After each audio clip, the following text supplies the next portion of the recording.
What the jump? That's bad. Bad camera work, Zoe. Actually, no, Zoe, you might want to put that thing back in front of the camera because you never look so good. And that's people like on Facebook. It's like, well, I don't know what you're talking about, man. If you're on YouTube, if you're watching from YouTube, you know what I'm talking about. My Google behind, put my camera right in front of my webcam phone, man. You know, I think me being clumsy is part of my my endearing qualities. Yeah. Even when I go to say endearing, what I say enduring. Hey, well, you know, I'd like to think that I've got an enduring quality. You know what I'm saying? All the crap that I've been messing around with. Ooh, my mic line was hot. Hot Zoe. What does that mean? It means that the signal was too strong. Oh. Brother, just bringing it with gusto. All right, y'all. How you doing? Thank you so much for joining us here in the ZOpium Den. We appreciate you. Yes. And I see my homies coming in already. Let's see. What sort of nutbaggery can we start with? And why do we talk about this stuff before we get started? Because these fools need Jesus. That's why. Yep. You know, we say it because So you know, true. not just to call them out, man, but you know, that's because these people are, you know, they're a little lost. And so what we do is that we talk about it a little bit, of course, prayerfully. You know, we want them to receive the Lord's peace and truth because these are some lost people, and it's the blind leading the blind, y'all. It's the blind leading the blind out there. And you know, we talk about this stuff so in the hopes that they receive the Lord's peace and truth. Because I know that you know, we think that somehow we're gonna wake them up. They already think they woke, right? Yes. That's the thing about it. These people think they totally woke. And it's like, no, you're not woke. And it's kind of hard to tell them, you know, as the saying goes, it's easier to fool people than it is to convince them that they're being fooled. So you know, it's one of those things where it's like, man, I hope that you guys will just receive. It's like it's gonna take a miracle. It's like it takes a miracle. It's like a light goes on. It's like scales drops from your eyes and stuff like that. It's like when you get it, it's like, whoa, man. It's like it's a whole new thing. I mean, when it's like when the Lord tells you that, yeah, you become a new creature. It's like, yeah, because you just see things differently.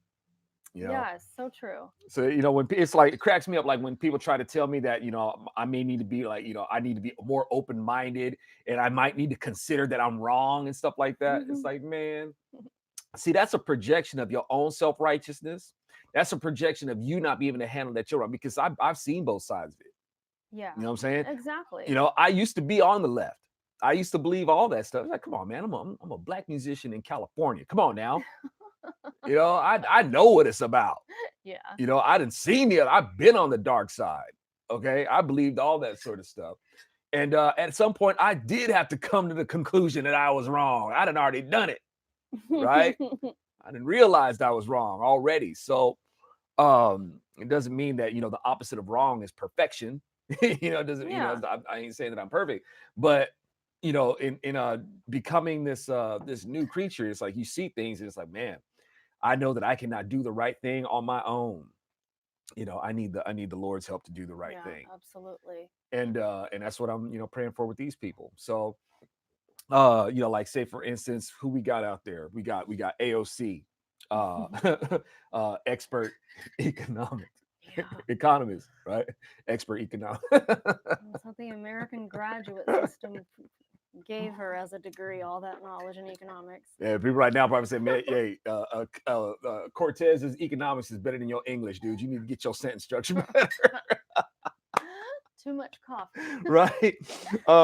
Anyway, it's like, look, and I just tweeted this out, man. It's like, because you know, how you become how do you study to become an economist or get a degree in it or take a study of it, whichever, and you end up becoming a socialist, yeah, you flunked.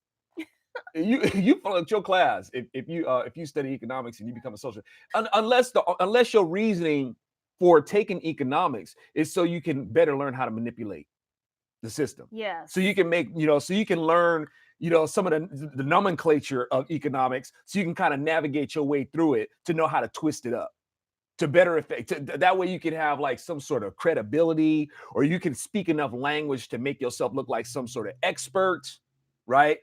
For that purpose, you go in, you try to use your credentials as a student of the economy Yeah. to sound like you've got some, like you got some skills. So people should listen to you. All the while, what you're doing is that you're just taking that skill to basically learn how to screw people. This is really what it comes Yeah. down to. The policies of screwing people, telling them that you have knowledge on how to, help the people make ends meet better. By making other people pay their fair share and all that sort of stuff. And y'all, I can't say, and this goes for Cortez, and it goes for Bernie Sanders, all these left wingers, man. It's like whether it's them trying to use their credentials in being a student of the economy to law. A lot of these Democrats, what do they study law for? The reason why they study law is to learn how to manipulate the law, not to apply it. Okay, that's why do you think there's so many people? It's like when people talk about how screwed up the justice system is. It's like, well, yeah, it's because most of this is populated by mostly Democrats. They're the ones who are screwing up the justice system. It's them. They're the ones. So, but with Cortez, talking about her being a school economist and stuff like that, it's like all you're doing is just learning. You're learning how to more effectively, basically make people slaves. That's what it is, and it brings me to this, y'all. Like I can't say this enough.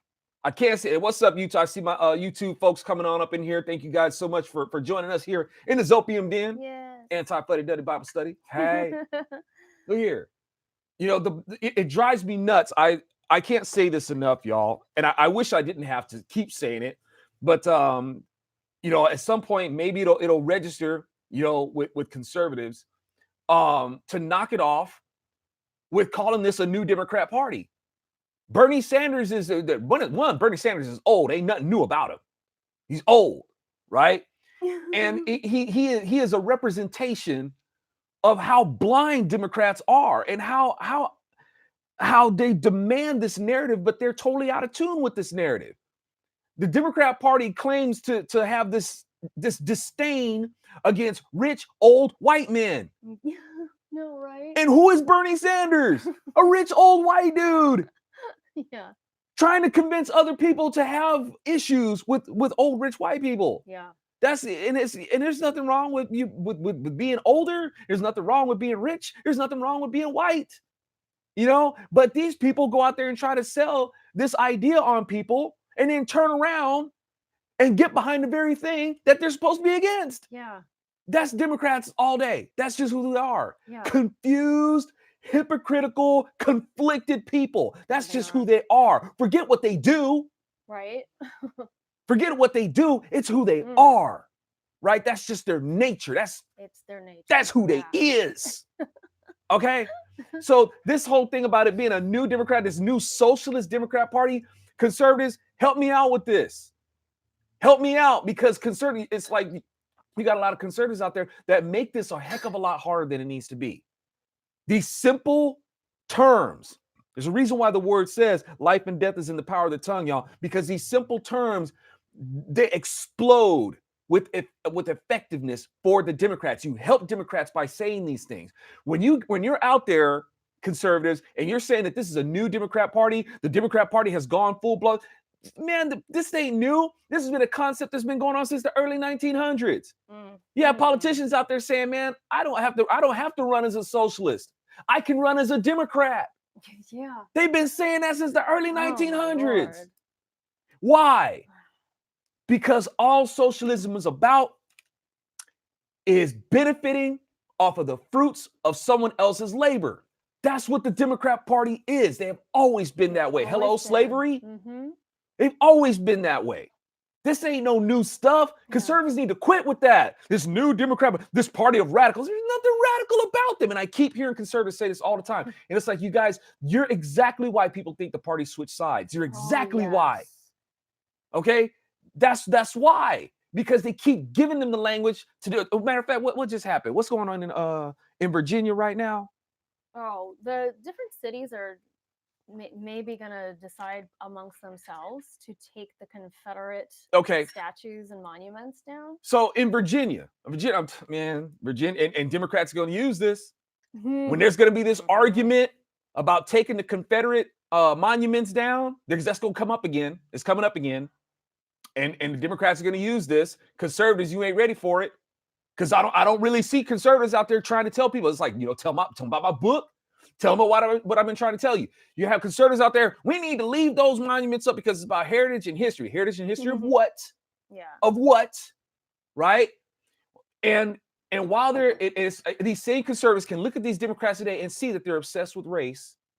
They can see that they're obsessed with it. They're always bringing up slavery. They're always bringing up race baiting issues all the time, but they can't seem to get their mind around the fact that that was the same Democrat Party that established the Confederacy. They can't process that for some reason, right?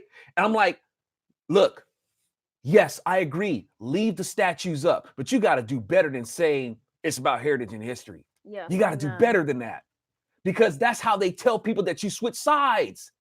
You need to tell people, it's like, yeah, we're going to leave those monuments up. You know why? So people will know who the Democrats are. That is heritage and history. Amen. That is the heritage and history of those statues. That is the heritage and history of those monuments. It's attached to the Democrat Party, but conservatives don't do that. No. They don't do that. We should be shouting it from the rooftops. Right? Seriously. But exactly. But no, you know what happens instead? Conservatives try to keep me buried. Yeah. Why? Because they want big tent conservatism, and they're afraid that I might talk about God too much, and all of a sudden I sound like, oh no, Zoe's gonna mess up our chances to bring homosexuals over our side and stuff like that. We need big tent conservatism. I'm like, okay, all right, it's like selling your soul to save your country ain't a good idea.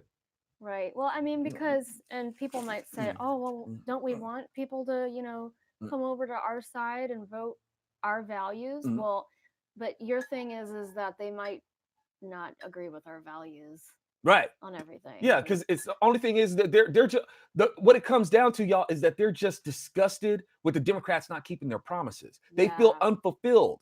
That's all it is. They just feel unfulfilled. They don't really. That's what's driving them is lack of fulfillment.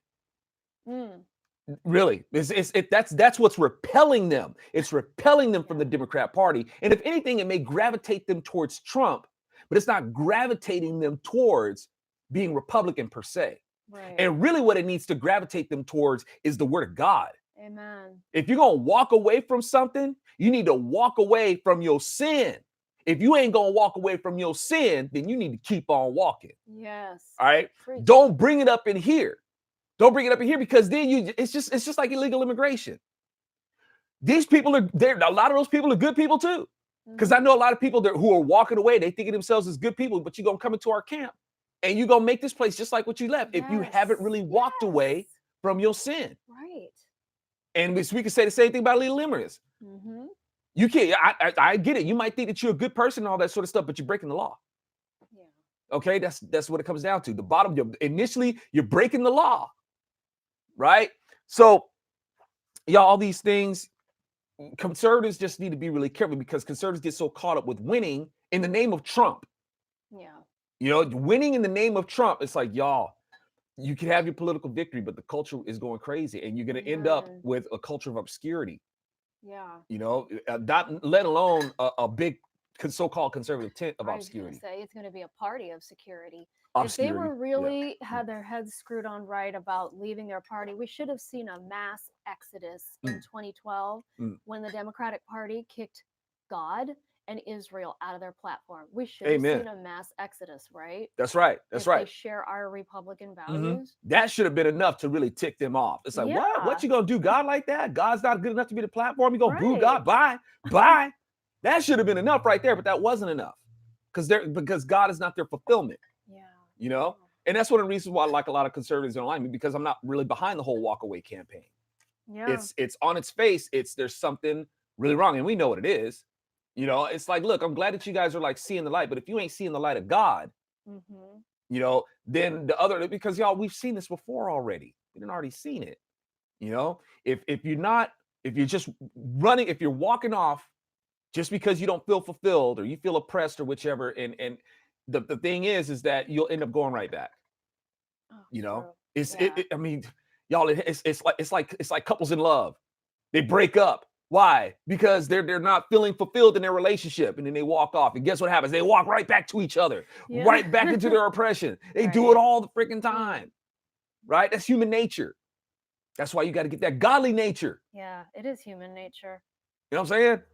So anyway, what else? What else is there? Right. You know what's so People- awkward though? When we went and saw the guy Brandon, I don't recall his last name, probably a good thing.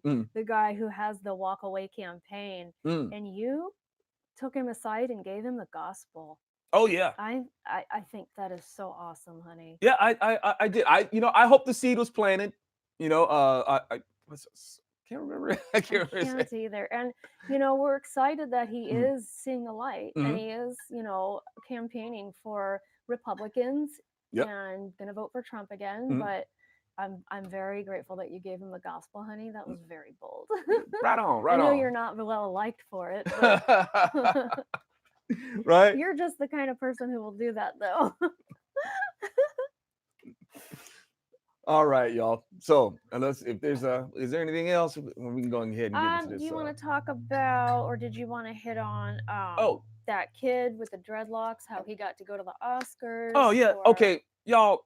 Okay, so there's a student, there's a school. It seemed like we talked about this before, but a couple weeks ago. But following up on the latest development of this. So you know that there's this school that has the rule of your hair. If your hair can't be so long that you can gather it, right? And put it into a ponytail or anything like that, right? So there's a kid that has dreadlocks. I think him and his brother or something like that. His cousin. Okay, him and his cousin got the dreadlocks. So they make them shave their head, make them cut their hair or whichever, right? Is that what happened? They said they wouldn't. Yeah. They wouldn't cut their, so they didn't get to graduate and stuff like that. And so that became a racial issue, targeting their dreadlocks, right? Yeah. It's like, no, they didn't target their dreadlocks. They target the length of their hair. Okay. The rule is that it's not a rule that you can't have dreadlocks. The rule is that you can't have hair long enough to gather. Yeah. Right. So, but it turns out that in the culture, these celebrities go ahead and invite these students to the Oscars or their award ceremonies, and then they're gonna make a narrative out of that. Yeah. And conservatives think that nobody cares about this stuff. Oh yeah, there's been a movie made, and there's now legislation that's going to pass, the Crown legislation. All basically saying that Republicans and America are prejudiced against protective hairstyles of Black people. Yeah, that's where we're at. But conservatives don't think this stuff. It's like I keep trying to tell you, they just keep it inching along. Yeah. You guys do understand that this is the first description that is given to the devil. He works in subtleties. Yeah. It's like conservatives. When are we gonna wake up and understand that the devil works in subtleties? You think that these are just small things that nobody cares about?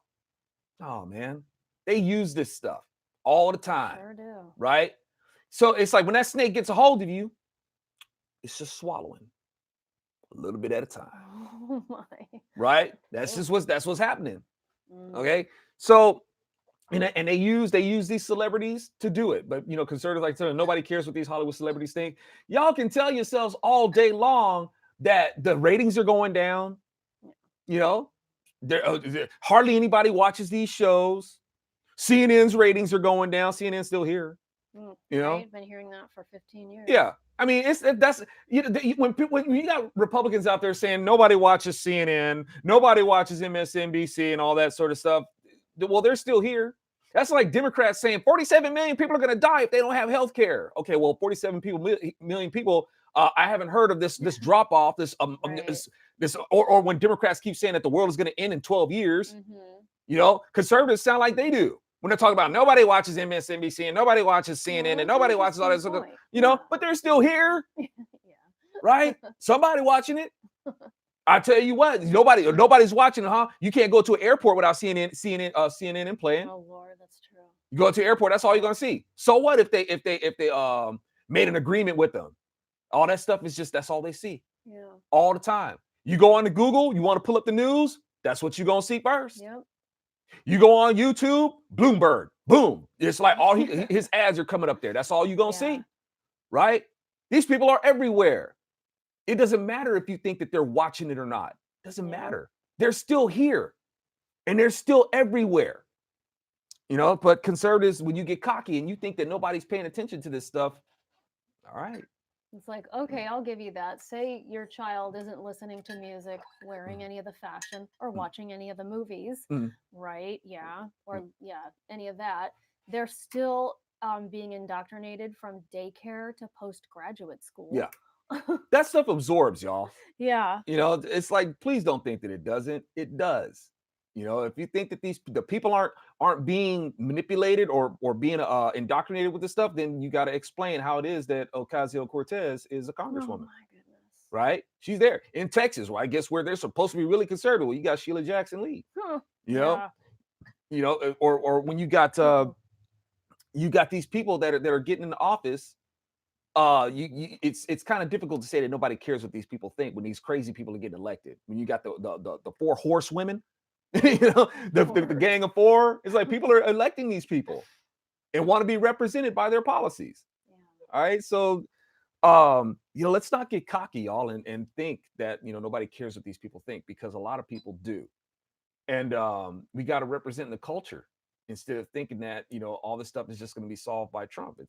That's no. No. Because you know what's going to happen, and y'all, I'm not trying to say that to bash Trump. That's not why I'm saying that. Why I'm saying it is because what'll happen is that if you guys are putting all your eggs in this one basket, wherever, because I see it all the time, Trump 2020, Trump. That's, you know, it's like when people want to respond, even if you say something that remotely reminds them of Trump, here they come with Trump, Trump, Trump, Trump, Trump, Trump, right? And it's why while they're promoting Trump, they're not really promoting conservatism. Yeah. So what's going to happen is that when Trump is, let's say, God willing, he makes it to 2024. When he's gone, conservative is not what's going to be what's sold. Trump is going to be gone, and we're going to be, because we've seen this happen before. Remember Reagan. Reagan was out of office. Who we end up with? Clinton. Yeah. You know? Well, we had Bush, who acted like Bush Sr., who Right. acted like a Democrat. Well, that's exactly my point. That's why I didn't even mention Bush. What's the point? There wasn't even a point of mentioning Bush. Even true. Bush didn't care, because why? Because conservatism wasn't promoted. Yeah. Right? Yep. So Bush couldn't even he couldn't even keep it up. He had to fold on his own, you know, when he tried to, when it's like, no, because conservatism wasn't promoted. And then we ended up with Clinton. Right? Yeah. Then we ended up with Bush Jr. You know? So, and then worse, we ended up with Obama. You see what happens, y'all? Yeah. When you don't promote conservatism, when you make it a cult of personality and you're just all about promoting a candidate, then you haven't promoted conservatism in the culture. Amen. And then when that candidate is gone that you love so much, you'll end up with something worse. Yeah. I'm probably going to get something worse than Obama after Trump's second term. Yeah, because look who's running. Frightens me.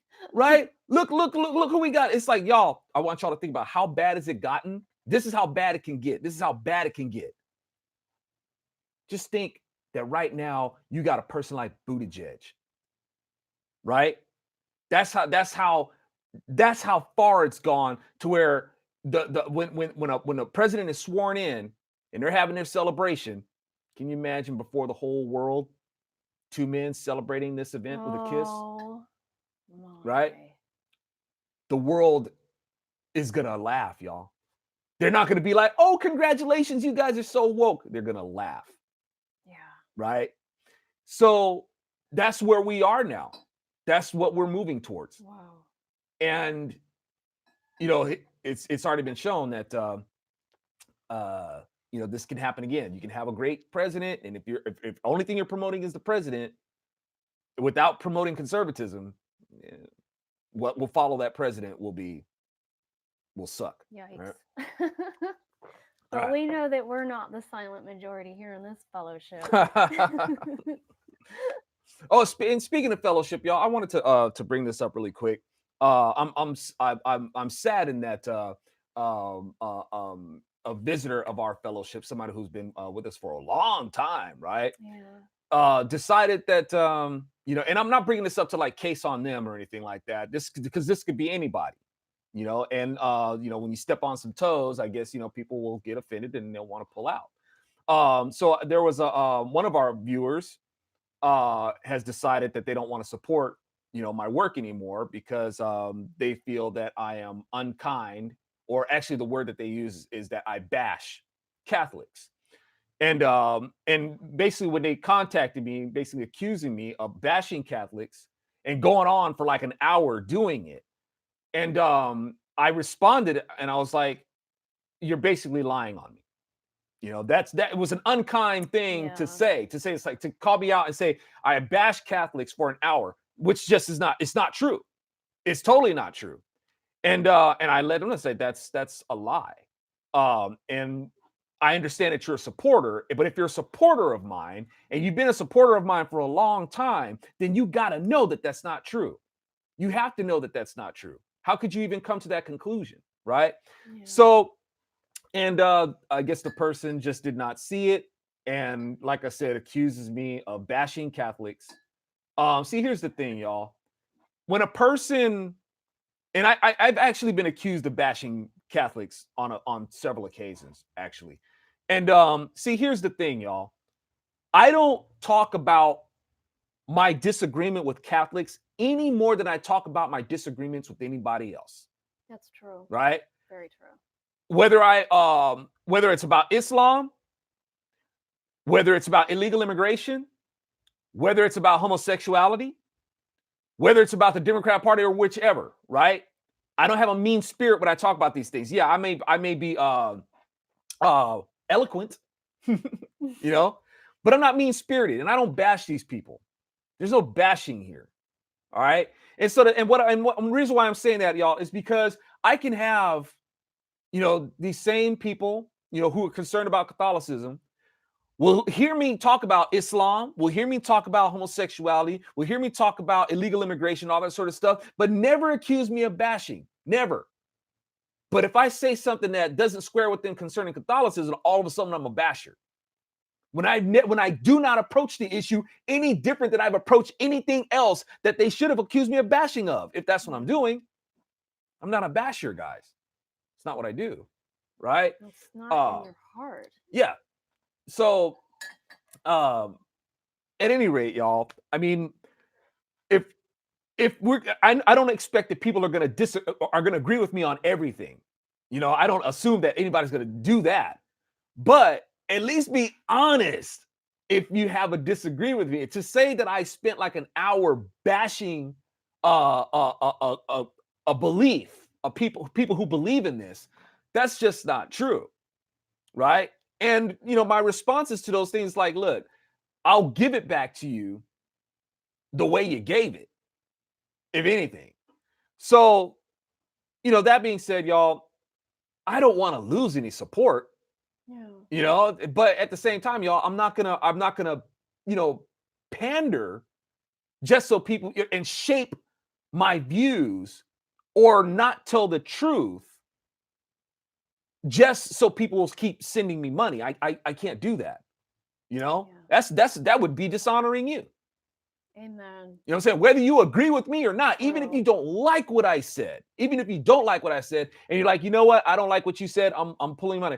I would be doing you a disservice if I told you what you wanted to hear just so you could, keep supporting me. Right. That would be a disservice to anybody else who's disservice. It's like, oh, wait a minute, Zoe, you're gonna change, how you do your thing just to appease this person. Just because somebody might be sensitive about that. So, I try to be considerate about what it is, and be prayerfully reflective on what I'm going to say about something before I say it. But y'all, sometimes the truth just stings. Well, that's true, honey. It just does. We're called to be salt and light. Sometimes salt is going to be really tasty. Sometimes salt is going to sting. Sometimes, if that salt gets on a thing, a sensitive area or something like that, exposed to some flesh or whatnot, it's going to sting you. Yeah. And, that's certainly not what I mean to do.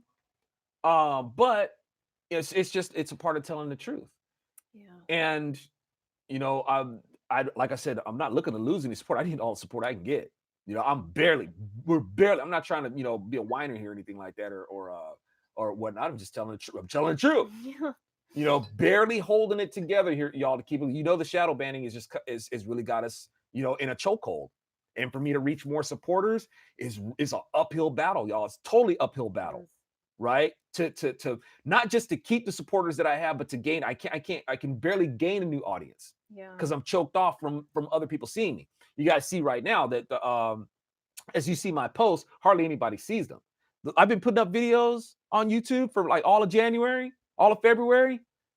76,000 subscribers on YouTube, 100,000+ followers on Facebook, and I barely get like 2,000 views each on my videos. You know, it's just shocking, right? It's shocking and frightening. Just choked out, y'all. Yeah, it's kind of frightening, because this was my livelihood, this was my career. So the reason why I'm saying, I'm not trying to bring that up again, y'all, so I can say, well, I'm being choked out. What I'm saying is, y'all, I ain't trying to lose supporters.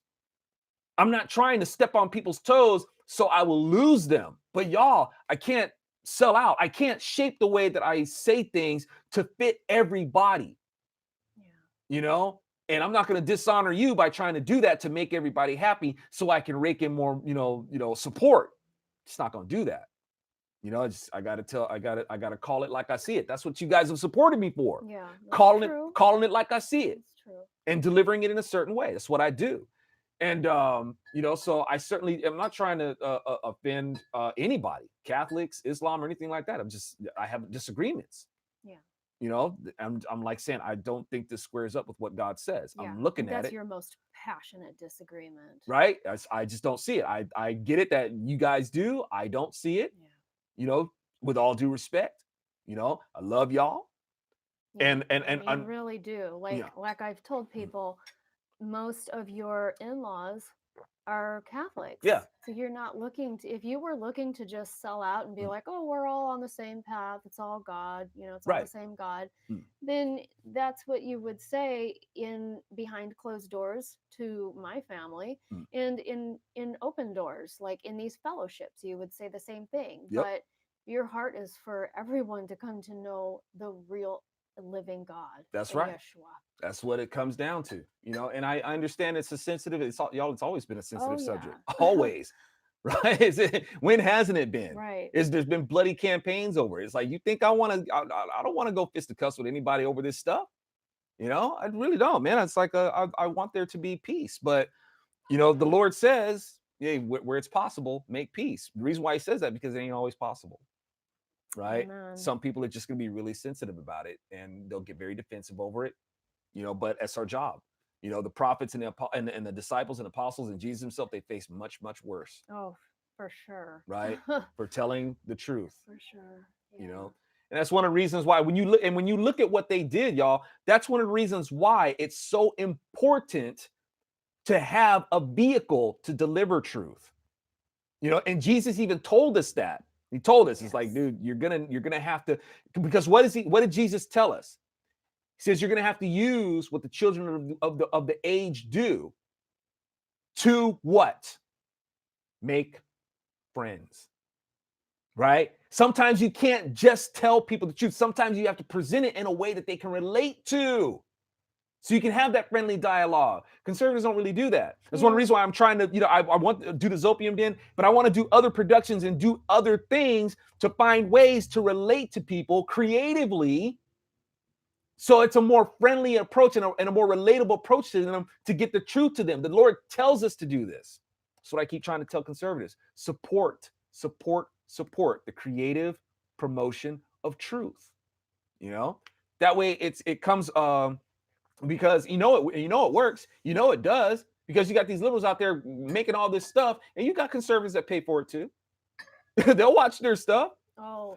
I've heard statistically that if Christians and Republicans, conservatives, were to stop their subscriptions, their cable, their support of all that is basically against us, then the economy of these people would really suffer. Hollywood would be out of business. Yep. And all of their industries, like the Disney movies, like it all would be out of business if we actually really put our money where our mouth is. Yeah. Voted with our dollars. Right. Yeah. See, that now saddens me.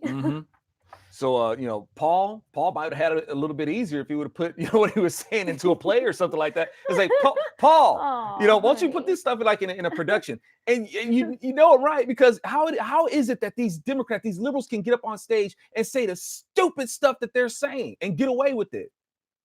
Because they make productions of this stuff Yep. that people are entertained by. Exactly. And that's how they get there. It's like you can tell yourself that nobody cares about this stuff. Like they're doing their damage, y'all. Yep. They're doing their damage. And the Lord has said, like I said, He's like, dude, do this stuff to make friends, man. Do it. Use what the children of the age are doing to make friends. If Paul would have put this stuff in a play, if the result might have been a little bit different. Paul's like, you know what? I think instead of like going to prison and getting my butt kicked and all that sort of stuff like that, maybe I need to find me some, go talk to these Greeks who like to do all this theater stuff and whatnot, and see if I can put a production together to show what this stuff is. Things might have been a little bit different, okay? Because the arts have a way of getting into people, and the Lord tells us to do that. The Lord wants us to be creative. He tells us. Yeah, He does. Right? He wants us to be creative.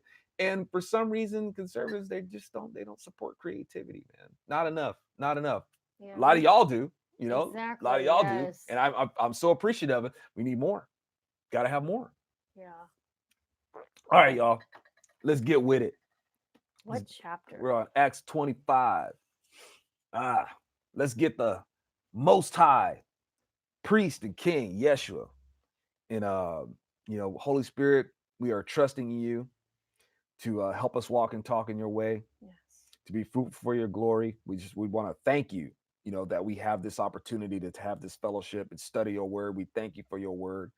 And, we just trust in you to help us be strong enough to handle your will, because, there's a spiritual battle going on out there, and in it, people are going to get hurt. And we trust in you to see us through it, and like I said, to handle your will. Thank you, Lord. Thank you, Lord. Yeshua's name. Amen. Amen. All right. Check it out. Let's see here. Bam. You know me, Mr. Disorganized. Got to get my notes and stuff ready. Let's read.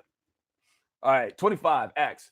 3 days later, after Festus, it makes me think of Uncle Fester, man. Yeah, it does me too. Right. And I imagine this guy kind of looking like Uncle Fester, kind of like chubby and stuff like that. Okay, 3 days after Festus arrived in the province, he went up to Jerusalem for Caesarea. And by the way, Festus, his name is the full name here is Porcius Festus. And Porcius Festus. Portia, when you the name Porcius, sorry, it actually means pig. Really? Yeah. So pig, and I believe that the name originated, the origin of the name is that it's from pig farmers. So names associated with Porcius, of course, is going to be Portia, which also means pig. Oh my goodness. I know a girl named Portia. Right. So when you go to like Hooters, I'm sure I know some of y'all go to Hooters. Not ours. No, so yeah, whatever. Before Christ days for our audience, not our audience. So when you go to Hooters and you're getting served by a waitress named Portia, is Hooters still open? I have no idea. That's still a thing? Oh my goodness. So when you go to Hooters and you're getting served by a waitress named Portia, oh my. The name it means pig. Also associated with the name, so Portia, it also means gateway. Oh, interesting. Okay? Well, I mean, because the root word port, right, also means gateway. It also means offering. Okay. But it also means pig. But anyway, not trying to be mean. He's like, Zoe, you're so mean. I'm not being mean. Come on. Well, maybe a little. So, but interestingly enough, though, because Portia, these names that are associated with offering, right? Gateway. The only thing is like when I relate that to the Lord, who demons even said, God, can we please at least go into them pigs? Right? Mm-hmm. That's the kind of power that Jesus has. Yo, get out. Huh? Okay, can we go to the pigs? Fine, go. Yeah. Right? And those pigs became a gateway for them demons. True. But Jesus himself being the gateway. And what is it that we can offer Jesus for this gateway? Just faith. Right? That's what I want. I require obedience, not sacrifice. Yes. Right? Faith. I want your faith. And I'm the gateway. Right? So just interesting, right off the bat, we get into starting to point to these pictures of Christ. So let's see. So, by the way, so it's Porcius Festus, which basically means festive pig. Festus meaning festival, right? Oh. So Porcius Festus was a festive pig, right? He liked to party. Basically, he's like Harvey Weinstein. Ew. All right, so he's Thanks for that picture. Right? Kind of giving you, we try to bring the scriptures to life. We try to give people, some an image to associate the gospel with. You know what I'm saying? So, and I don't know, maybe his nickname back then was Porky. I don't know. Yeah, true. Hey, what's up, Porky? How you doing, man? Okay, so we got Porcius Festus. And he went up to Jerusalem from Caesarea. Interesting that the word says that they went up to Jerusalem from Caesarea. And went down to Caesarea from Jerusalem. Interesting that it said, because Jerusalem, let me see, Caesarea went up to, went up from Caesarea to Jerusalem, went up from, because went up, let me read that again. I'm just, because it's almost confusing to me because it's worded weird. Let me see, went up to Jerusalem from Caesarea. But the thing is, up to Jerusalem, but Jerusalem is south of Caesarea. So it's weird that they say it like that, right? Yes. I think I got my geography right? They went up to Caesarea, up to Jerusalem from Caesarea, but Jerusalem is south of Caesarea. But I think the reason why they say that, y'all, is because the elevation, right? Caesarea, it's closer to sea levels, it's coastal and stuff like that. And then Jerusalem is like kind of, I guess, hill country. It's like 2,000 feet, above sea level. So I reckon that's why they say it. Because I was like, man, what's up with that? It's like in that place, I ain't gonna try to tell you, man, that my geography is all good because it sucks. But still thought that was interesting to point out. It is. All right, so let's see. Jerusalem from Caesarea. There and I think what it really tells me though. What? Is what it gets down to me for is that because when I'm reading when it says go up to Jerusalem, I'm just thinking about New Jerusalem, man. It's gonna be coming down from the heavens. Yeah. You know what I'm saying? That's what it puts in my mind. Because I just thought it was interesting. Go up to Jerusalem. So, yeah, right. Hey. Okay, so there the ruling Kohanim and the leading Judeans brought charges against Paul. So you know what this looks like? This whole chapter kind of reminds me of impeachment. You got you're gonna have Festus is gonna be like as well as the Harvey Weinstein figure, Porky. He's going to be the Pelosi figure also. And of course, when you think Pelosi, I don't know, that kind of has like a just in relating to her, because I've seen people call it, incidentally, I just think it's kind of weird that, okay, we're talking about a pig here, right? A pig that is being petitioned to bring charges against Paul. The same way that Nancy Pelosi's constituents demanded that she push for impeachment against Donald Trump. Yes. Porcius Festus means pig. What do we call Nancy Pelosi? Nancy Piglosi. Oh my goodness. Coincidence? Come on, man. I don't know. So anyway, so they want. I'm sure you just offended a lot of people. They want these charges brought against Paul, and for what? For what? They were urging him, basically demanding him. They were demanding what? A favor, right? They want this done. They want Paul ousted. They actually want him killed. All right.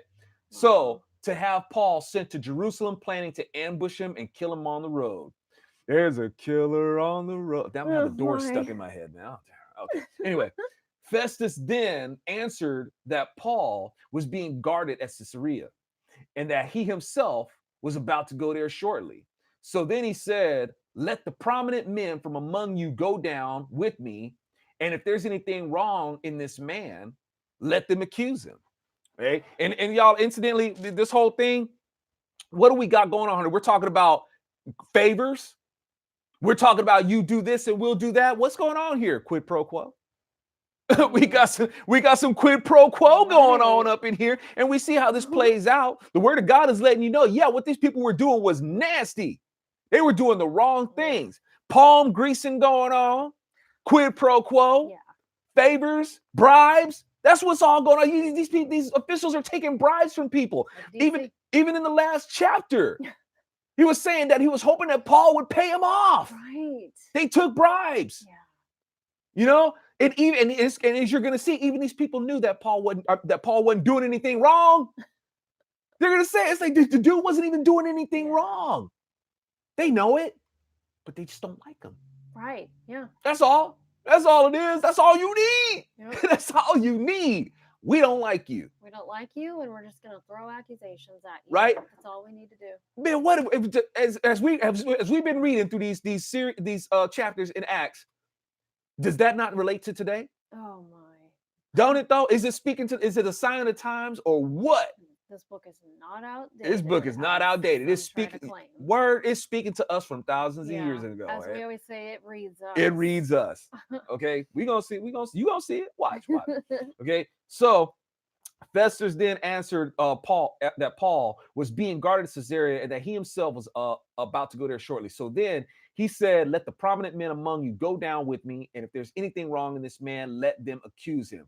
After spending not more than 8 to 10 days with them, he went down to Caesarea the next day. He sat on the judgment seat and ordered Paul to be brought in. When he arrived, the Judeans who had come down from Jerusalem stood around him, bringing against him many serious charges, which they could not prove. That's today. Yeah. The whole impeachment trial was bringing a whole bunch of charges that they could not prove. Yep. Right? Is the Bible not speaking to us today or what? This is something that's always been, y'all. Got to be ready for this stuff. And the word of God has warned us about it. Hey, but what do we do instead? What do? We ignored the culture and gave Congress power. Gave Democrats power in Congress to pursue this nonsense. When we should have been warned and trained up. Yes. To not even be in this situation. I'm telling y'all, one of these days, maybe conservative. I hope it's not too late. Right? Conservatives like, man, please, for the love of God, support the creative promotion of truth. Amen. Please, can I get that support? Build this company, please. Lord have mercy. Move to people's hearts so they will help and support me putting this company together. Yes. So I can promote the creative production of getting truth out there. Amen. I'm trying to tell you, man. It's like, people, it's like you see these people just watching this stuff creatively being seduced by lies. See it all day. Just imagine, man, if we could just filter the truth through entertainment. Oh, man. Jason Telfer says, so is Portia not a kosher name? That's good. No, Portia, not kosher. Okay. So let's see. Said in his defense, but Festus, here it comes. Let me see. Wait, Paul in his defense said, and once again, this sounds like Trump. Paul in his defense, I have committed no offense against the Torah of the Jewish people, or against the temple, or against Caesar. Trump, I committed no crime against the Constitution or the American people. Yes. The phone call was perfect. I didn't do anything wrong. Right? Yeah. What charges are you trying to bring against me? Okay. Amen. So, but Festus, wanting to do the Jewish leaders a favor, that's a little bit of palm greasing. Yep. Right? You do this for me, I'll do this for you. Some quid pro quo. All right. So, said to Paul, are you willing to go up to Jerusalem to be tried before me? But Paul said, I am standing before Caesar's judgment seat, where I ought to be tried. I have done no wrong to these Judeans. Okay, you can see, you guys can try to bring these charges all you want. The only thing that you guys have brought is a fake steal dossier. That's all you've done, right? Yep. Your charges are false. This whole thing is a farce. I haven't lied to you. I haven't done anything wrong. But they want to kill him anyway, don't they? Yeah. Y'all, this is who the Democrats are. Yep. It's telling you. This is your manual right here. It's like when you're trying to wonder, because you see Democrats out there trying to say, well, what would Jesus do? Jesus will tell you to read this and you'll see what's going on. Exactly. Right? You'll see it. So at any rate, but Paul said, okay, now check this out, y'all. Now, the one thing that we do understand is that Paul is like, hey, hold up. You guys seem to be forgetting that I'm a Roman citizen. Okay, you can't just convict me and then schlep me off. You can't do that. Yeah. I have a right to a fair trial. But y'all, there's something deeper here. The reason why Paul is saying that, you know what, the Judeans, you ain't got no business. You ain't got no business trying to put me through this. I'm gonna and Paul, think about this, y'all. Paul, even though he's a Roman citizen, remember he's still a Jew, right? He's messianic, Yeah. right? He's given it, but he's still a Jew. Why is this important? The reason why this is important, y'all, is because as a Jew, the only king that should be for a Jew should be from the throne of David. Well, the Jews gave the finger to that throne. Remember? What did they say? We have no king but Caesar. Oh. Remember? So Paul is calling them out on that. Paul is saying, you done already denounced the throne of David. You gave your allegiance to Caesar. So a Caesar is the only one who can judge me because of what you have said. Wow. So I appeal to the throne of Caesar. You guys got no hold on me. Can you hold up with that? Right? When they brought out Jesus, they said, we got no king but Caesar. Not only did they denounce Jesus, they denounced the Davidic throne. Paul is holding them to that. All right? Yes. So at any rate, wow, honey. If I am wrong and committed anything worthy of death, I do not seek to escape death. But if there is nothing to their charges, no one can turn me over to them. I appeal to Caesar. Then, when Festus had consulted with the council, he responded, you have appealed to Caesar? To Caesar you'll go. All right. So now, after several days had passed, King Agrippa, and Agrippa is going to be, let me see, is caused, it's like, it means like breech birth. All right. But it also, but because of the combination of the words to create the name, it also has the words that mean wild and it has the words that mean horse. So it could also mean wild horse. All right. So King Agrippa can mean wild horse as well as meaning a breeched baby or born feet first. All right. And Bernice, which is going to be the combination words that make Bernice are the words Thero and Nike, and which means I bring forth victory. So when you see words like, you know, Nike, like, you know, and Nike for the Greeks, that's a goddess. So when you see the Nike shoe, you know, it's named after the goddess of victory. So let's see. Yeah, name your shoe after a pagan. Great. Anyway, let me see. Pagan footwear. Right. And let's see. At Caesarea to pay their respects to Festus. While they were staying there for several days, Festus laid Paul's case before the king, saying, there's a man left behind as a prisoner by Felix. When I was in Jerusalem, the ruling Kohanim and elders of the Judeans brought charges against him, asking for a judgment against him. I answered them that it is not Roman practice to turn over anyone before the accused meets his accusers face to face and has had an opportunity to make his defense concerning the charges. Interesting, right? Because we got Brad Pitt, you know, Brad Pitt goes out there and makes his smug statement, talk about, I've got 45 seconds to give a speech. It's 45 seconds longer than they gave my John Bolton. It's like, dude, whatever. Like you ever cared about what John Bolton had to say. Right. All of a sudden now you do. Jeez. I was like, wow, man. Okay, well, Brad, let's be fair then. Okay, let's be fair. When does Donald Trump get to, well, I guess it's not important now, right? He's been acquitted. But I noticed that you guys never bring the whistleblower forth. Right. Donald Trump didn't get to face his accuser. Where's the justice in that? So, you know, be fair. You know, you high priest of fairness. You know, be fair. I'm sure the speechwriter had to tell him who John Bolton was that same day. Yeah, exactly. You know, fill him in. I hear, and I should correct myself. The person wasn't even a whistleblower. If you're a whistleblower, that means true. that you actually have to blow the whistle on somebody actually doing something wrong. Yeah. All right. Exactly. The dude is just, a slanderous snitch. Yep. Is really what he is. All right. Yeah. Anyway, you better be careful with that snitching and stuff like that, because you might, if you got a habit of doing that and you snitch on, you start snitching on the Democrat Party, snitches end up in ditches. Okay. All right. That's true, I guess, huh? I saw a meme, and it was awesome. I think it was posted by your mom, and it said after, what was it, 2 years of all these people trying to impeach Trump. Mm-hmm. Funny how none of them committed suicide.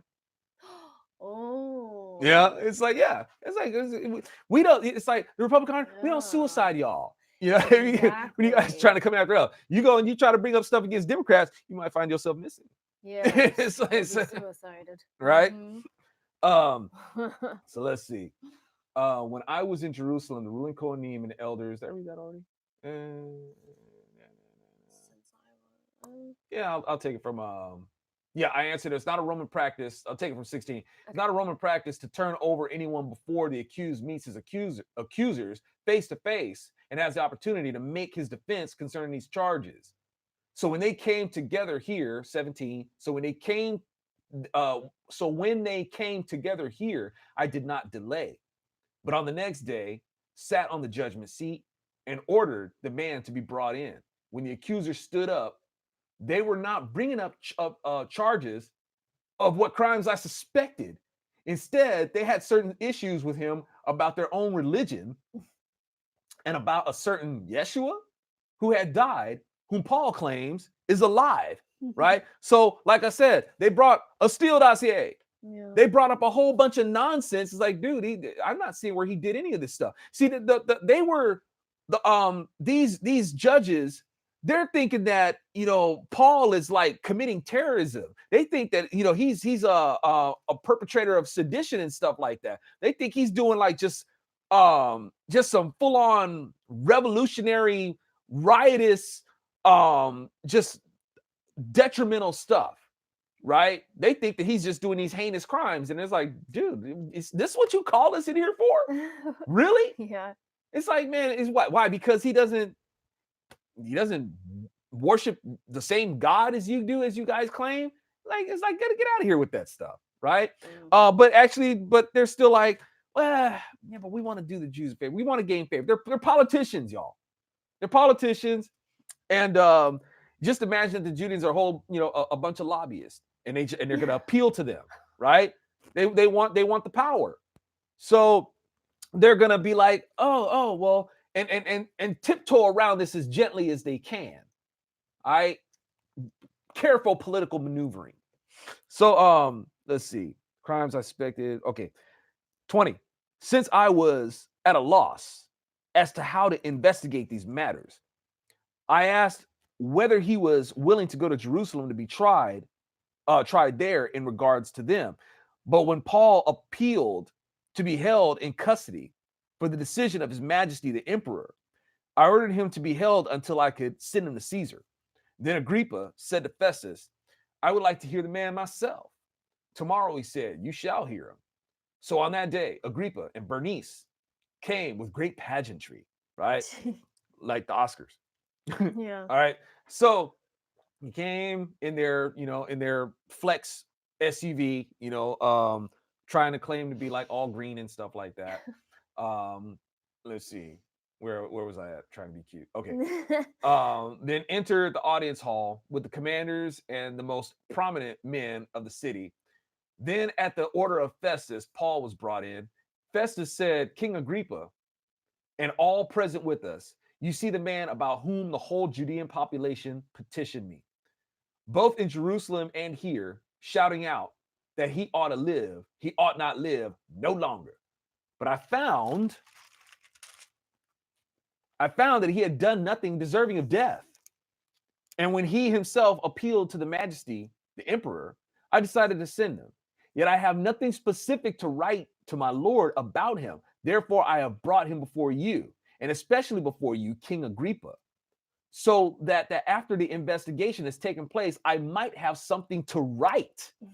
For it seems illogical to me, when sending a prisoner, not to report also the charges against them. Y'all, even these power-hungry sycophants have a sense of morals compared to our Democrat Party. Amen.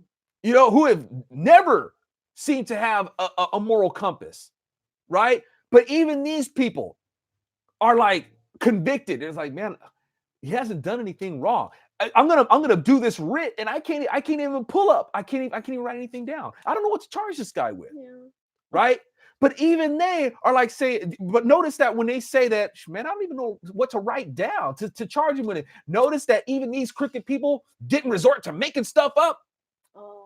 That's right? a good point. Even they didn't make stuff up. And these people are total palm greasing, bribe taking, power hungry people. But even they didn't resort to what the Democrat Party does. These people were more law abiding than our Democrats. Right? That's pretty sad.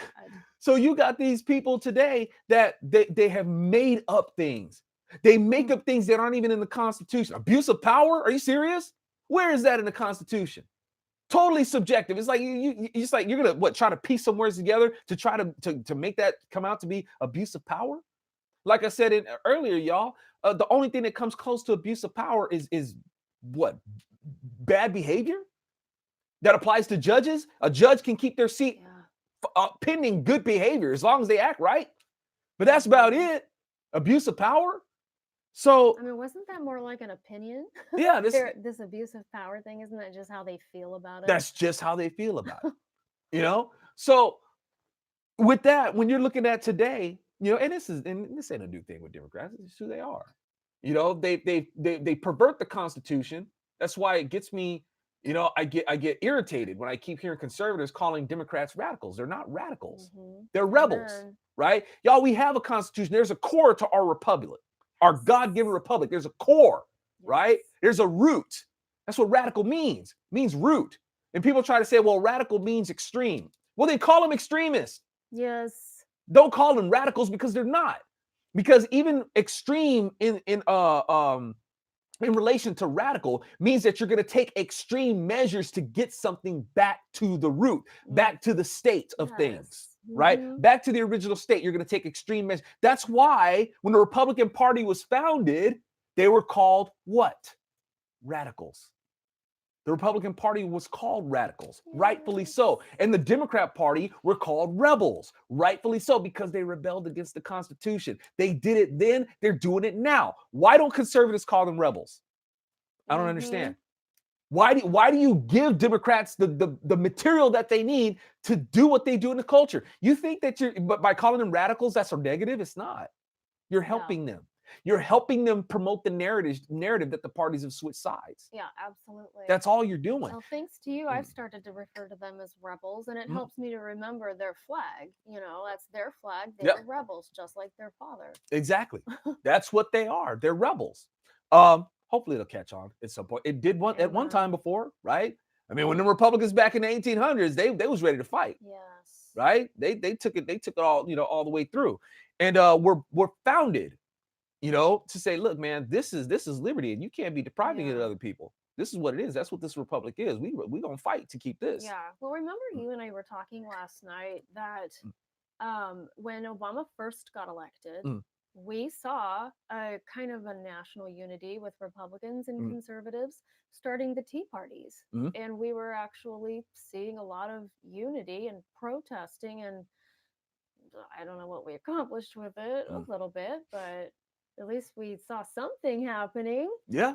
So it's even with that, it was like kind of with the Tea Party. It's like, we're gonna gather to tell you that we want to be left alone. It's like, I mean, I appreciate, the patriotism, the passion, to say, look, man, you're trying to pervert our country and turn it into something else. I think a lot of us were kind of like, what in the heck happened? I know you and I were like, God, how do they say it? Godsmacked or gobsmacked? Yeah. Well, when you have Obama saying that I want to fundamentally transform, it's like, dude, if you love the country, you don't need to transform it. Exactly. You need to stick to what it is and hold the line for that, because that's where the real liberty is. What you're talking about doing is going to erode liberty. Right. So, with the Tea Party, that's what it was about, to bring that together, do that. But even when I told, I would give my speeches back then, and it's like, I don't know. Like I said, it's like, I feel like I'm like, dude, are you guys really, are you getting what I'm saying? Because I see a lot of people out with a lot of passion, but that passion is a lot of fist pumping against the government, but your back is turned to the culture. Yes. And I've been saying this for years, and it's still the same today. It's the same. It's like, dude, if you want this political stability, you have to have cultural representation. Other than that, your political your political representation is just going to be unstable, right? Yeah. It's only going to be as stable as the person who's in office, and that person is not in office indefinitely. Once that person goes out, everything that you fought for can crumble. Oh, yeah. Just like that. Haven't we seen this before? Yes. You know what I'm saying? So, for the love of God, please help support creative promotion of truth in the culture. Yeah. I keep saying this all the time. And it's like, I got barely enough support to keep the lights on. Yeah, support us and find your own people and start your own, thing, and just make it grow, make it spread. Well, but like I said, like I said in my book, y'all, it's not as easy. Well, because conservatives don't really have a lot of time to be creative because they're working. Right. Yeah, right. Exactly. Liberals got a lot of time to be creative, because they're living off of other people a lot of times, right? It's like, and don't get me wrong, y'all, because there's a lot of liberals out there that are working. But liberals are able to do what they do because they have like a sense of like, because they're so collectivist minded. Yeah. They have a sense of like communal living. Absolutely. So they usually have like a whole bunch of roommates. I've been there, man. I've done it. All right. I've been there. You have a house, like a 2-bedroom house or something like that with freaking 10 people living there, and it's, so that you can be an artist. Yeah. So you can be an artist, right? That's how they live. That's how they do. Okay, they get their little loft or whichever. They get their little one studio, and they'll have a whole bunch of people like living in there or sneaking in there and stuff like that. Respect their grind. They live together and whatnot, even though they're not supposed to. The lease doesn't agree with them doing that, but they'll do it anyway, right? So, but that's how they do it, y'all. To keep their cost as low as possible, to have a job that will give them a lot of flexibility, and they work, But they give themselves a lot of room to be creative, and they use that creativity to get into your pocket, right? While you're trying to make an honest living. Yeah. Oh, yes. You know what I'm saying? So conservatives, they don't really have a lot of time, to be as creative, and they're not really wired out that way because conservatives are wired for realville. Conservatives are wired for practicality. That kind of wiring, when you're wired like that for practicality and stuff like that, there's not a lot of connection for imagination and creativity. Whereas with Democrats, it's totally, they've got a different wiring. They're wired for imagination, everything that they believe, right? So their wiring for reasoning is missing because that's not part of their personality matrix. That's just who they are. Okay, that's just who we are. But sometimes you have people who are ambidextrous in that sense. Yeah. We have people who do have. It's almost like trying to raise both eyebrows. Some people can't raise both eyebrows like I can, right? Because my muscle matrix isn't wired to do that. Whoa. Right? Some people, how people can do that thing where they can make both eyebrows dance. Well, I don't have that connection, right? Some people are just not wired with certain connections. To be a conservative, if you have the personality matrix that gravitates you towards conservatism, there's going to be certain things that you just don't have in your personality, or in your persona. One of those things is being creative. Yeah. Right? Where Democrats are the total opposite. They're wired totally different. But like I said, sometimes you have people who have both, right?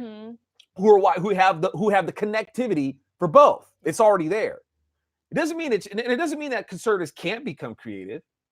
It doesn't mean that liberals can't become reasonable. I used to be a liberal. Yeah. But thank God somehow the connection for being reasonable was made. Yeah, same here.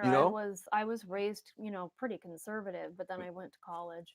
Right? Yeah. And then turned into a feminazi, and thank God I came back around. But I was a Democrat too. But if we're commonsensical and we're practical, then conservatives with that common sense and that practicality, then you should see the need for the creation of the promotion of creativity in the culture. Yes. Of creative truth. You got to be able to see that. Not creative truth, but the creative vehicle to deliver it. Right. Truth is what it is. We don't want to mess with the truth. Yeah. It is what it is. But how you deliver it takes a Right. creative vehicle. We just want to filter the truth through Mhm. entertainment. Yeah, to convey it through Different entertainment, means. right? Yeah. That's what we're trying to do. That's so desperately needed. Mm-hmm. And hopefully, like I said, one day, conservatives be like, okay, you know, we keep saying freedom isn't free, freedom isn't free. All right, well, it costs to Yeah. do it. You know, Speaking of which, L. Thomas Mm, Boise, he joined us tonight. mm. Weren't you guys working on something together? Yeah. It's I think I sent my latest draft. I'm waiting for him to send me a draft back. Right? Come on, Thomas, we got work to do, man. Can you guys share Uh, any of what it is? Or I don't. I'd have to ask if you see his comment in there. If I can have permission. I think we talked about it before. We talked about it. I think a little bit. Yeah. Yeah. We want to do. It's of course it's going to be biblically based. Action, adventure, intrigue. Yes. Bring it. Want to put all that together. And we need stuff like that, y'all. And it should be a for regular sure. thing, not anomalies, y'all. It should be a regular. The liberals are stockpiled doing this stuff, Yes. pumping in even if it's crap, y'all, it's still going out there, Right. right? Yeah. So, at any rate, Right. Like the View is still on the air. thank you, right? And y'all, why am I saying all this, y'all? We just saw it in here. What went down in chapter 25? It's a stark reflection of what's going on today. Something that we should have been ready for. Absolutely. But y'all, we ended up we let the Democrats take Congress and gave them the power, Mm-hmm.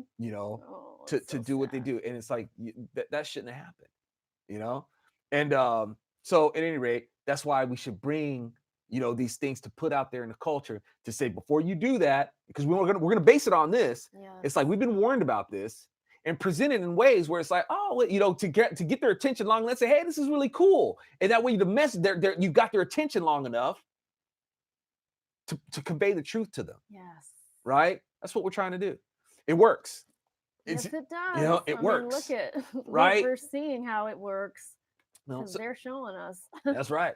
All right, y'all. So thank you guys for chilling with us in the ZOpium Den. Make sure you check out Stars and Stripes Forever Pack. Yes.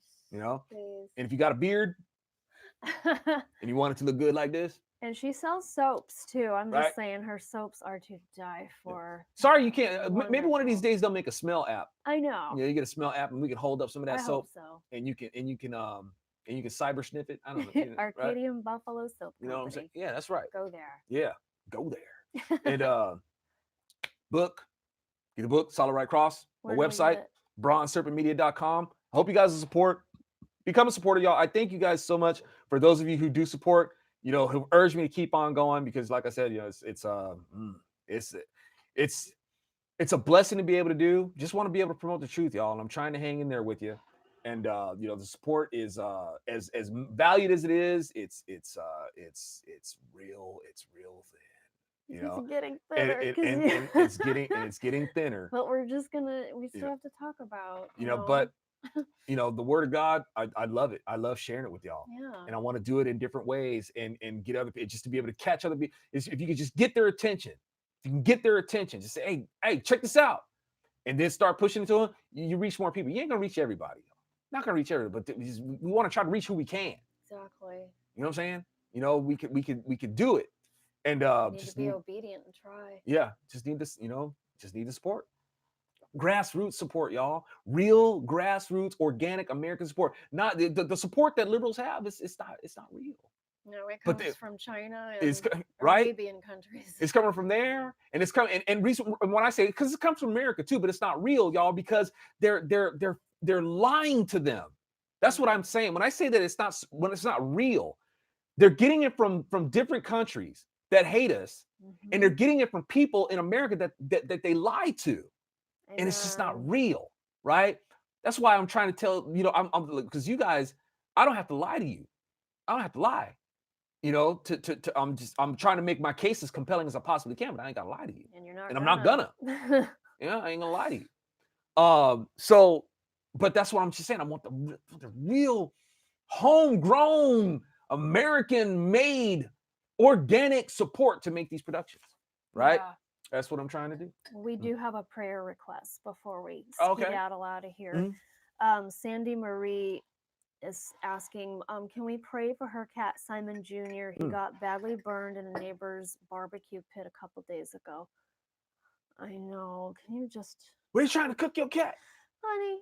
So, well, you know, that's hey, I'm gonna pray for your neighbors too. Trying to eat somebody's cat. They Stop need it. Jesus. Your neighbors Stop need it. Jesus trying to eat your cat. Her cat's probably just social and was in the neighbor's backyard. Cat be like, Poor Simon Jr. what y'all cooking? Oh. Lord, we trust in you as the creator of animals. We know that, and because you created them, we know that you love them, Thank you. and we trust in you, Lord, for for wellness for Simon, and we thank you for just these companions that we have, Father. Yes, That Lord. that they're a blessing. They're fun, and and they keep us company, and Lord, we're thankful for them, and that's just what we want to tell you. They Because add so much to our lives. yeah, things happen and stuff like that. The world is what it is, and accidents happen, and that's why we trust in you for the day that we don't have to be anxious about these things anymore, and that we don't have to worry about ever being parted, with the people and the animals that we love and stuff like that. We trust in you that that's going to be a thing that's going to be a long forgotten, you know dynamic Heartache in existence. So we trust in you for that, and we're thankful that you've gone away to make a place for us, where these things were, we don't have to worry about our little fur families ending up in somebody's barbecue pit. Oh, poor baby.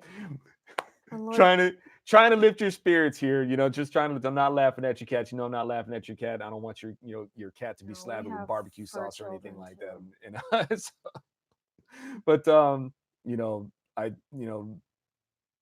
I trust in the Lord.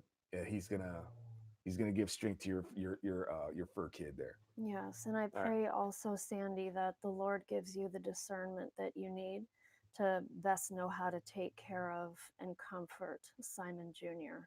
Mm, for his healing. that's right. That's right. And also, I see that yeah, indeed, that we hope that people will fare the weather in Alabama. Oh goodness, yes. Um, you know, the weather is what it is, y'all. It's gonna do what it's gonna do. But we trust in the Lord, who commands the storm, and we trust in the Lord to, see these things through, and give this, give strength, where people need strength, Yes. and give us peace for those who are going to be affected by it. And like I said, Lord, we're trusting you for the day where people don't have to evacuate and have to bunker down because the storm is coming and stuff like that. We're relying on you for that. One day, a day is going to come where we're all gonna we're gonna have a chance to see it. We're all gonna have a chance to experience and just be where these things won't be a problem anymore. Yes, Lord. You've proven that that's who you are.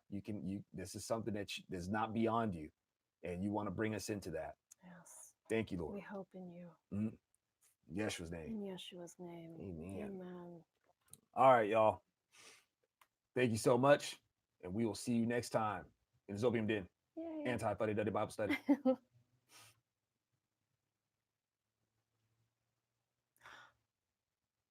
Oh no. A prayer. David Hudson.